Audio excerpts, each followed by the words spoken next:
இயேசு கிறிஸ்துவில் என் அன்பிற்குரிய சகோதர சகோதரிகளே, இன்றைய வழிபாட்டு வாசகங்கள் நமக்கு இன்றைய காலச்சூழலில் மனிதனுடைய கவலையை போக்குவதற்கு ஒரு பதில் கொடுக்கக்கூடியதாக அமைந்திருக்கின்றன.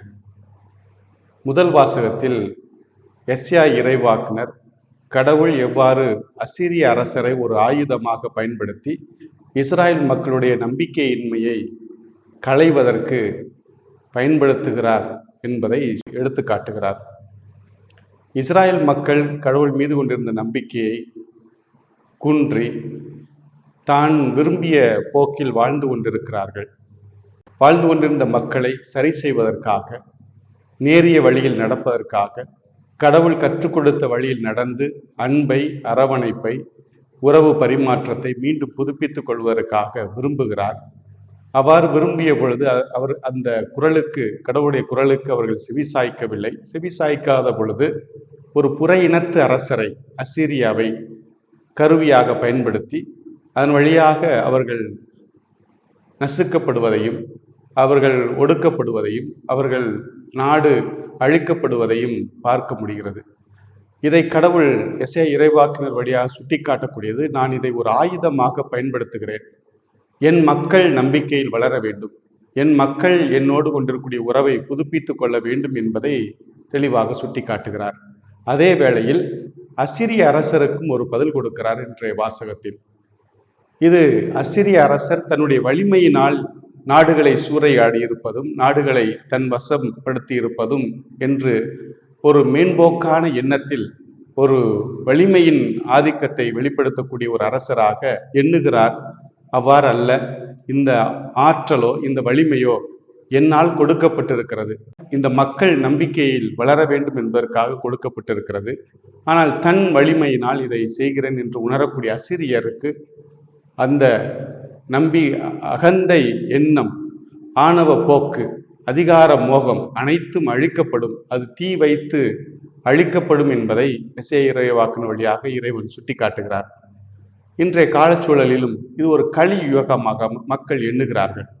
தீமை வளர்கிறது, தீமை செய்யக்கூடியவருடைய ஆற்றல், அதிகாரம் வளர்ந்து கொண்டிருக்கிறது. எதை வேண்டுமானாலும் செய்து விடலாம் என்ற எதேச்சிகரமான எண்ணம் அவருடைய உள்ளத்தில் குடிகொண்டிருக்கிறது. இத்தகைய எண்ணங்களை எல்லாம் நிச்சயமாக நசுக்கப்படும் என்பது இன்றைய வாசகம் பதில் கொடுக்கிறது. எனவே அன்புக்குரிய சகோதர சகோதரிகளே, நல்லதை ஏற்றுக்கொள்ள வேண்டும், நன்மையை செய்ய வேண்டும், நேரிய வழியில் நடக்க வேண்டும். இறைவன் நன்மை செய்வதில், அன்பு செய்வதில், அதை நேரிய வழியில் நடப்பதில் குடிகொண்டிருக்கிறார். அதை ஏற்றுக்கொள்கிறார், அதை விரும்புகிறார். அவ்வாறு செயல்படும் பொழுது தீமை கொக்கரித்து கொண்டிருக்கலாம். இந்த கொக்கரிக்கக்கூடிய தருணம் எல்லாம் விரைவில் அழிக்கப்படும், அது கடந்து போய்விடும் என்பதை முதல் வாசகம் சுட்டி காட்டுகிறது. நற்செய்தி வாசகத்தில் கடவுள் ஆண்டவர் இயேசு கிறிஸ்து ஞானிகளுக்கும் அறிஞர்களுக்கும் வெளிப்படுத்தாதது சிறு குழந்தைகளுக்கு வெளிப்படுத்தப்பட்டிருக்கிறது. சிறு குழந்தைகள் ஆண்டவருடைய பிரசனத்தை, கடவுளை கண்டு கொண்டிருக்கிறார்கள். இவர்களுக்கு எதுவும் தெரியாது என்று எண்ணிய நபர்கள் எல்லாம் கடவுளை அறிந்து கொண்டார்கள், கடவுளுடைய வருகையை புரிந்து கொண்டிருக்கிறார்கள். அவர் கற்றுக் கொடுக்கக்கூடிய அந்த பாடங்களை எல்லாம் ஏற்றுக்கொள்கிறார்கள். உவமை வாயிலாக, உரைகள் வழியாக வெளிப்படுத்துவதை, மறை உண்மைகளை புரிந்து கொண்டு அந்த கடவுளுடைய வருகையை கொண்டாடுகிறார்கள் என்பதை நற்செய்தி வாசகத்தில் ஆண்டவர் இயேசு கிறிஸ்து சுட்டி காட்டுகிறார். எனவே அறிஞர்களாக, ஞானிகளாக, எல்லாம் தெரியும் என்று எண்ணுகிறவர்களுக்கெல்லாம் மறை பொருளாக மாறிவிடுகிறது. அவர்கள் அதை புரிந்து கொள்ள முடியாத ஒரு அகந்தை மனப்பாங்கு வளர்ந்து விடுகிறது. எனவே அவர்களுக்கு கடவுளுடைய வெளிப்பாட்டை புரிந்து கொள்ள இயலாது என்பதை நற்செய்தி வாசகத்தில் ஆண்டவர் இயேசு கிறிஸ்து சுட்டி காட்டுகிறார். எனவே கடவுள் நற்செய்தி வாசகத்தின் வழியாக நமக்கு சொல்லக்கூடியது எளிமையான உள்ளம், எளிமையை போற்றக்கூடிய எண்ணம், எளிமையில் கடவுள் வெளிப்படுவதை கண்டுகொண்டு அந்த அனுபவத்தை பெற்றுக்கொண்டு கடவுள் நம்மோடு இருக்கிறார் என்பதை புரிந்து கொண்டு அவர் காட்டும் வழியில் நடக்க முற்படுவோம்.